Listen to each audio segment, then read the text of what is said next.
This podcast is produced by AudioFi. This is the Prevail Point podcast with author, motivational speaker, and entrepreneur Jinary Arce-Cotto, a show dedicated to offering practical, real-life pointers on how to live a life of victory. Here's your host, Jinary.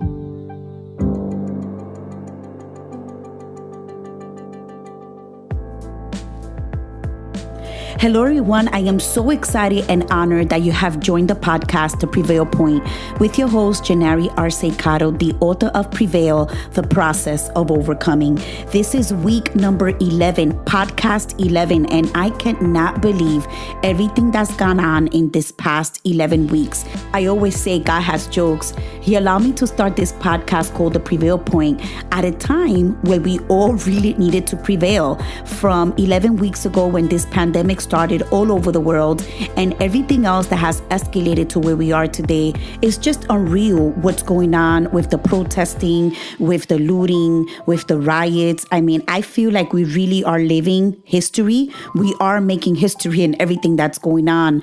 But I have some good news to give you today in the midst of all the bad news that we're going through. I want you to listen to me. I am so fired up about your life today. Why?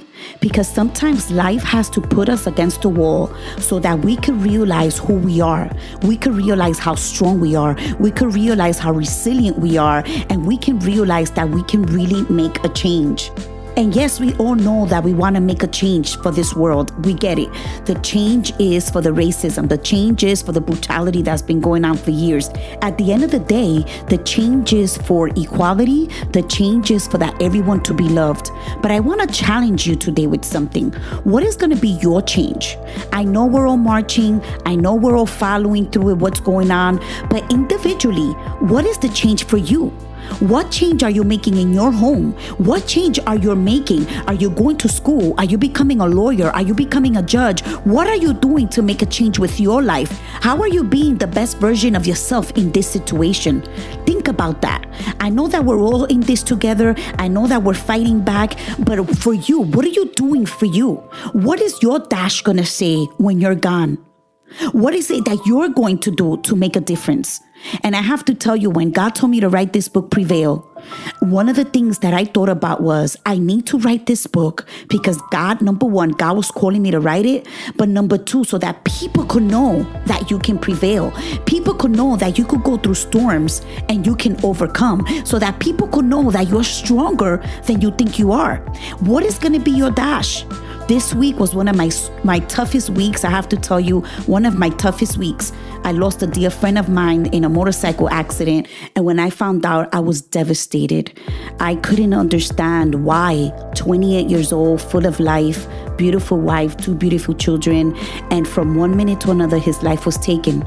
But isn't that why we're protesting now? Because some lives were taken and they were not supposed to be. But I wanted to dedicate this podcast to him because he left a significant dash when he left, although he didn't know he was leaving. He was one of the most creative men I knew. He made all my videos come to life. All the professional videos you see on my Instagram and on my Facebook, he was the creative mind behind it. He put up together. He spent hours and hours behind hours to make these videos look beautiful. And Paul, you will never be forgotten. But he left that dash. What dash are you going to leave? And a lot of times we get so intertwined with what's going down around us that we forget that we need to take what's going on right now in our lives so that we could create the best version of ourselves.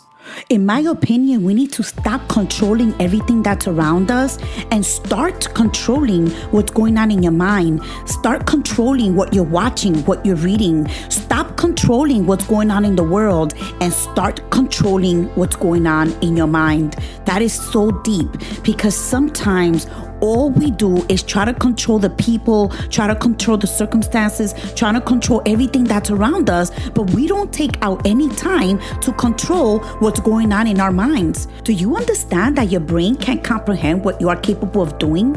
Your brain can understand what your God can do. That's why we want all this change. But when this is all over, are you going to be changed? Have you asked yourself that question? I mean, are you going to be changed? Are you committed to what God has called you to do? Are you committed to showing the love of God in the midst of this chaos? Are you committed to be the light in the midst of darkness? Are you? There's so much going on, but how are you changing? John 13:34 says, "A new commandment I have given you, that you love one another, just as I have loved you.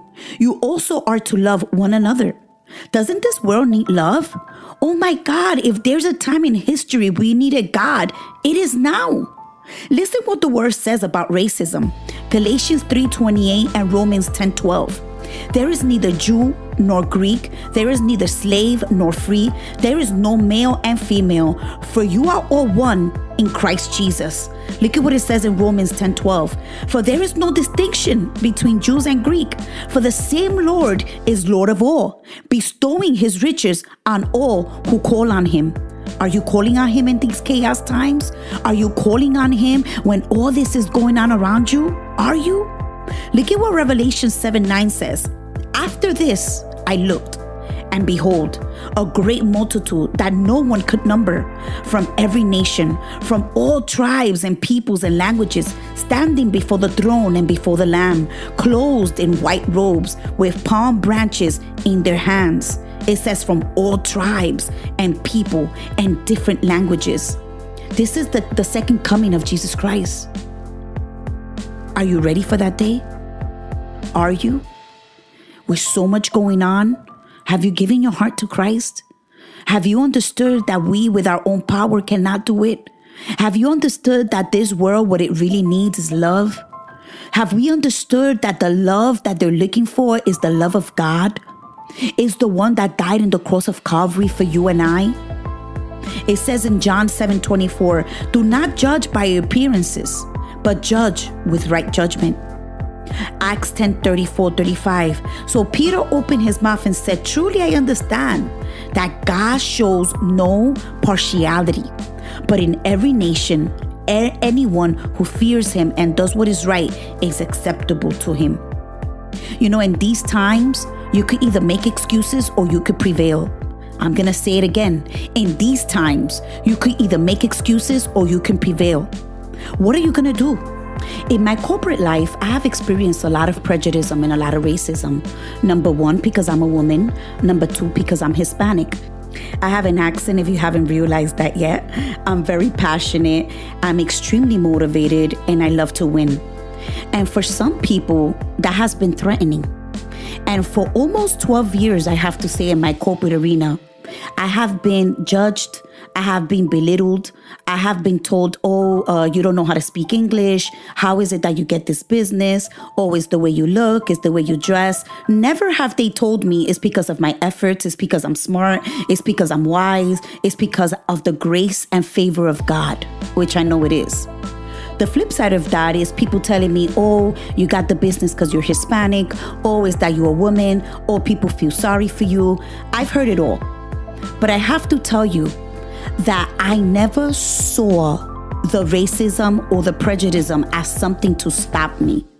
I saw it as something to fuel me to the destiny that God had for me. And maybe I'm different. Maybe I chose a different path. I didn't get angry. I got even. It was like, the more you tell me I can't do it, the more I'm going to do it.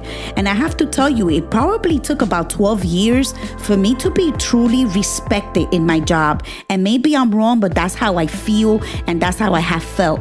When there was a change of staff, all of a sudden I became more appreciated. I became more looked up to. People started asking me more for advice and things started changing, but it took almost 12 years. I work in an arena that is all men, is in sales, and the culture of the business is all white men. I said it, nothing bad. They're very successful. I fulfilled the quota of being a woman and being Hispanic. So it was like, check, I found somebody. They hired me to deal with the Bronx and I killed it. The funny version of it was that the people that didn't believe in me were the first ones that wanted to hire me in their team. And it's funny the way it is. They might be listening to this, no hard feelings. I love everybody that I work with, but it is what it is.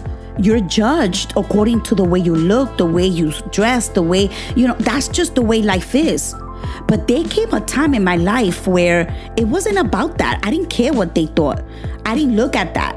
I looked at my why. My why was greater than them putting me down. My why was greater than the hurt or than the prejudice or racism that I went through.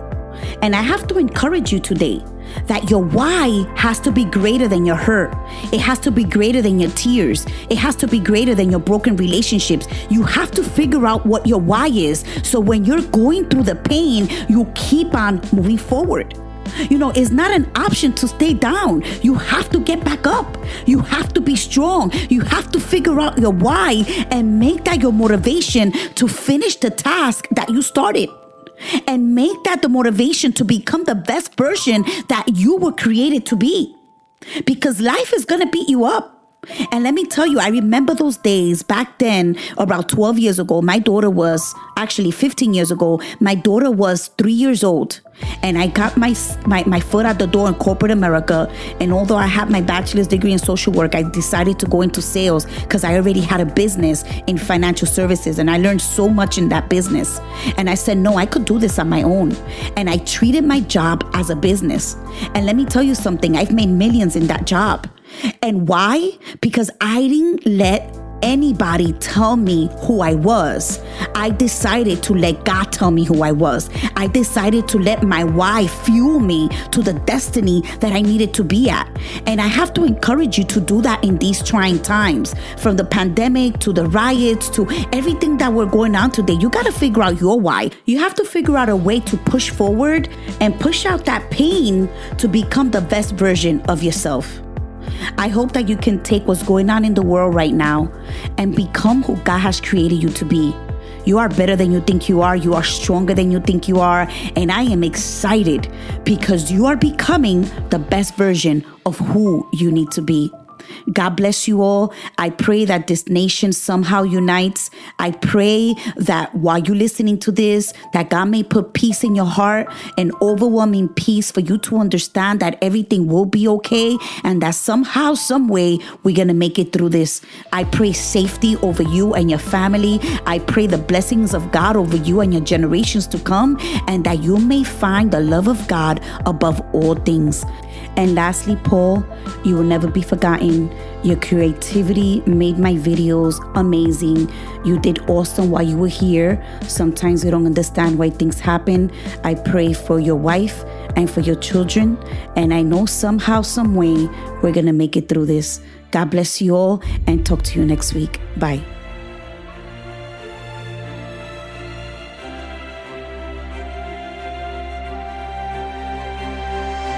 Thank you for listening to The Prevail Point with Jinary Arce-Cotto. Order her book Prevail, The Process of Overcoming on Amazon.com or wherever books or audiobooks are sold.